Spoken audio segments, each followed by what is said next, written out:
Good evening. Your house is meant to be the safest place in the world, your shelter from the outside. But tonight, you're going to hear some true stories that'll leave you questioning how safe your house really is. It's time for some home invasion stories. I was sitting in the kids' bedroom putting them to sleep, my husband in the living room working. The house was pretty quiet. We heard someone turn the doorknob on the back door and bump it hard twice, as if trying to shove the door open. My husband brought me the shotgun and went exploring outside with a pistol. Just for reference, he was a country reserve cop at the time. He never saw anyone. The weird thing, I usually don't end up locking the doors until we go to bed, usually a couple of hours after the kids. But for some reason, I had a nagging feeling to lock it early that night. If I hadn't, God knows what would have happened.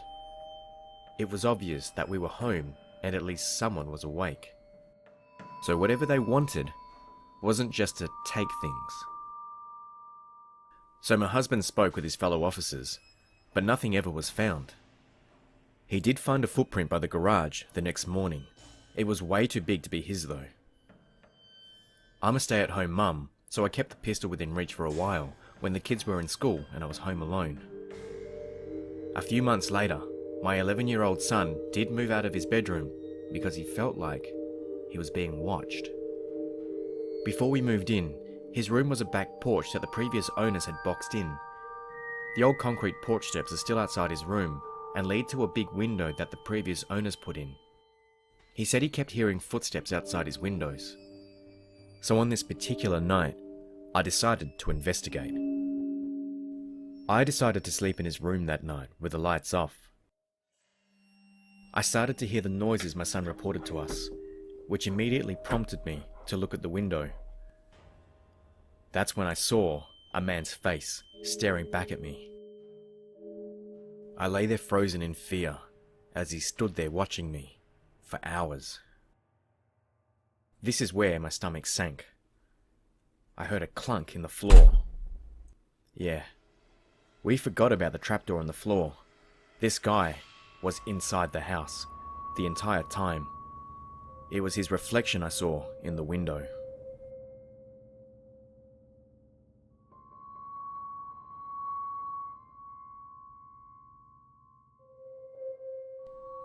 My mum had recently been making a lot of brownies. On this day, she made a particular batch that was greater than any of the other brownies she had ever made before. We ate a few, but for some reason didn't finish them and we left them out on the kitchen stove. My mum, my sister and I all went to sleep later that night while my dad was out at a meeting. My mum, knowing my dad would be home in just a few minutes, didn't think she needed to lock the doors before she went to sleep. Now, we're all asleep and my dad pulls into the driveway. The first thing he notices is that our garage door is open and his bike is standing outside. Then he turns and looks into the house. Standing in our kitchen is a man. My dad doesn't realize what's going on. At first, he assumes that one of his friends had come over, wanted to borrow his bike, but was waiting for him to come home so he could ask him. This was quite normal at the time, believe it or not. The man inside our house sprints out the back door. My dad starts to chase him, but stops. He knows we're inside, and he wants to make sure we're okay. So now we're all gathered downstairs, and we notice something. The intruder walked into our house, and the first thing he would have seen is the kitchen table. On the kitchen table were 3 wallets, all untouched. Then we look over and see the plate of brownies, completely destroyed. The man who broke into our house skipped over our valuables and went straight for the brownies. At the time, I was more disappointed by the fact that we didn't get to finish them than scared that we had kind of been robbed. But unfortunately, that wasn't the worst part. There were brownie-covered fingerprints on my mum and dad's bedroom door. Not only that, there were also brownie-covered fingerprints on the blankets covering their bed. We're thankful that my dad came home when he did, because we don't know what could have happened to my mum.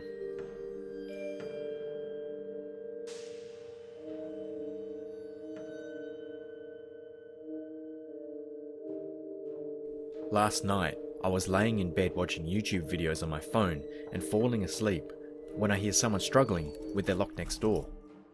Then silence. And then a different adjacent condo sounds like they're having trouble.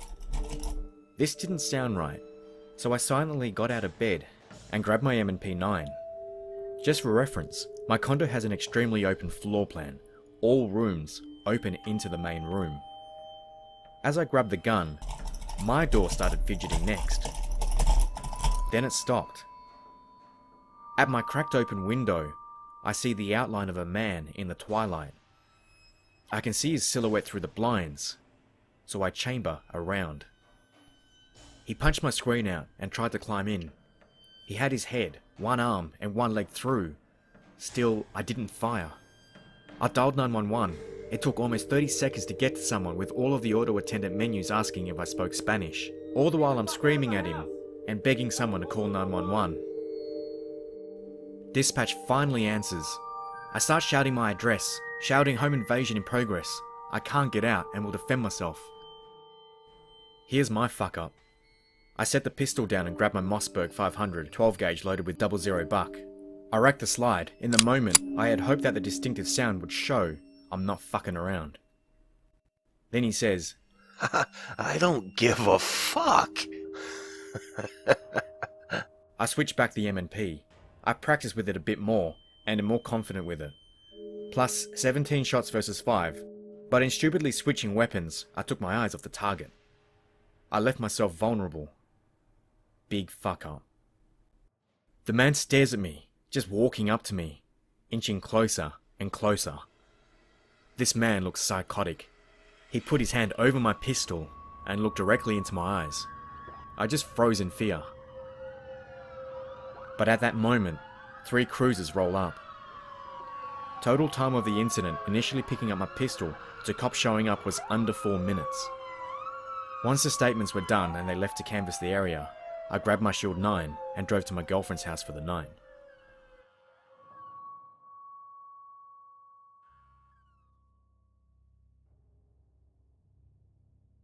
I used to sneak out of my window at night when I was a teenager. Our house was slightly away and lower than the road, so you had to walk down a path to get to the front door. The path went right past my window, which faced the road, making it super easy for me to simply climb out and off into the night. Because of this bad habit, my mum used to quite often wake up in the middle of the night to come and check on me to make sure I was still in bed. One night as I'm laying awake, I hear her get up. I can hear my neighbours outside making a fair bit of noise, so I knew she'd come into my room thinking it was me climbing out the window. I pretended to be asleep, but I can still hear her walking around our house, unsettled by the noises. I hear her go into the bathroom, which was a window facing out onto the side of the house. 2 seconds later, she's thundering down the hallway, wrenches open the front door, and starts screaming at the top of her lungs.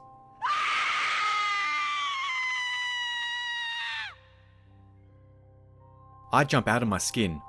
I have no idea what's going on. I hear people running and yelling, all the while my mother is standing in her pajamas screeching her head off. While she'd been in the bathroom, she distinctly heard people whispering loudly, and her immediate reaction was anger that there were people on our property. When she ripped open the door, she found about 4 people, all with their hoods over their heads and heavy-duty torches, in the middle, sneaking down our path and either side of the house. Luckily they bolted when she screamed. I struggled to sleep in that room where I could hear every little noise on the path outside until the day I moved out, certain that those people were going to return for whatever it is they wanted.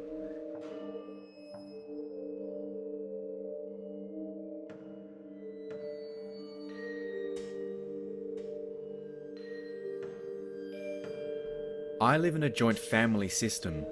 My house is on the top floor and has just finished construction, so this is the night we moved in. I'm on the ground floor with my sister, my 3 cousins and their parents. We're all laughing and having fun watching TV when a masked guy with a gun walks in. I'm scared shitless because this is Pakistan and I'm a closet atheist, so I think he's come for me. Instead, he beats up my uncle and starts asking them for money and jewelry. They go out of the room to look while this one guy watches us. Everyone's dead quiet. We're all kids in here. Aside from that one guy laughing and making jokes. He's nice. The others, not so much. One comes in and says that they're from Afghanistan, and that Pakistan has helped the US destroy their country. So he's gonna rob Pakistanis as revenge.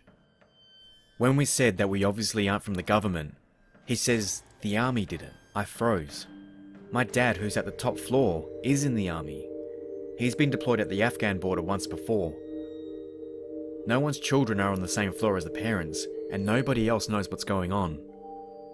I think our floor is the only one, and when they take everyone's phones, I thank God my Nexus is in my room. My uncle comes back with a mean thief. They didn't find enough. Apparently someone told them we had gold bricks hidden somewhere. This is where I start to calm down. They're here for money, not for me. He then tells the nice guy to shoot me to get them to talk. We manage to talk him out of it though. But then they take my eldest cousin and tell his parents if they don't cough up more, they're never gonna see him again. After a bit more beating and searching, they decide to leave. My dad comes down after they've left to check on everyone. He's hurt pretty bad. And guess what? My Nexus is gone too. Thankfully they didn't touch my PS4 or my PS3. Everyone's safe, though they were about to take a hostage. Later, the police tell us that one of them was killed in a showdown at another house when one of the neighbours called for the police.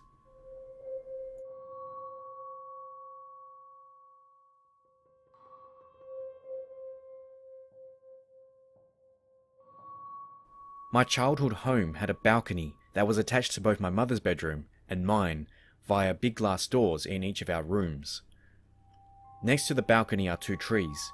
One I often used to climb up and down from the balcony. One night when my brother and mother weren't home, I was about 13 at the time. I was reading in bed with a very dim reading light. I heard what sounded like something moving in one of the trees outside, but this didn't worry me as possums and bats are common in our area. Now I had thin curtains on the glass doors that separated my room and the balcony, and the doors faced out towards the street where street lamplight was always visible through my curtains. Shortly after hearing the tree rustling noises, I see a shadow slowly moving past the doors, at which point I immediately turn off my reading light and freeze like a deer in headlights. The shadow was tall, so it wasn't a neighbour kid, and it wasn't at all my 5-foot mother. The person moved slowly, creeping as though they were trying not to be noticed. They wouldn't likely be able to see into my room, but I could see them thanks to the streetlights behind them. They moved past my doors, out of sight. I sat there unable to move or even think about what to do, other than be absolutely still. That is, until I heard another sound, the sound of someone trying to open a glass door. My mum's door to the balcony. I didn't know if she locked it or not, but I wasn't taking any chances. I moved as quickly and as silently as I could to my bedroom door, and locked it. I listened for what the person was doing now, and they're standing, jiggling the glass door handle, but it sounded like the doors weren't opening. I felt relief. This person couldn't get in surely. All I had to do now was wait for them to realize that, and they would leave, right? Well, I heard light footsteps move back along the balcony to my set of glass doors, until I saw a shadow stop directly in front of them. Again, I froze. He couldn't see me. He couldn't know I can see him. I saw a shadow of a hand reach up to my door's handle, and my heart stopped. Then I asked myself, had I actually locked those doors? I was out there earlier. What if I forgot? The seconds leading up to him grabbing the handle felt like an eternity. The person tried to open the door, but it didn't open. It was locked. I sighed such a relief. I was worried he heard it. After this, he began pacing the length of the balcony. I didn't have a mobile. The landline was at the other end of the house, but I was too scared to take my eyes off this person. I was silently crying, praying they would just leave. Then I heard him stop moving. He then said, You know, I could just break the glass. Before I could even process this, I saw car headlights turn around the corner of my street and then stop at our property gate. My mum was home. The person on the balcony moved out of sight, and I heard a loud thump as they jumped off it. When my mum came inside, I was hysterical and was barely coherent and telling her what had happened. Eventually I got the message across and she called the police. They never found or caught anyone, but a neighbour reported a truck in the street that matched the description of a truck that had been reported recently for attempted child abductions near my school.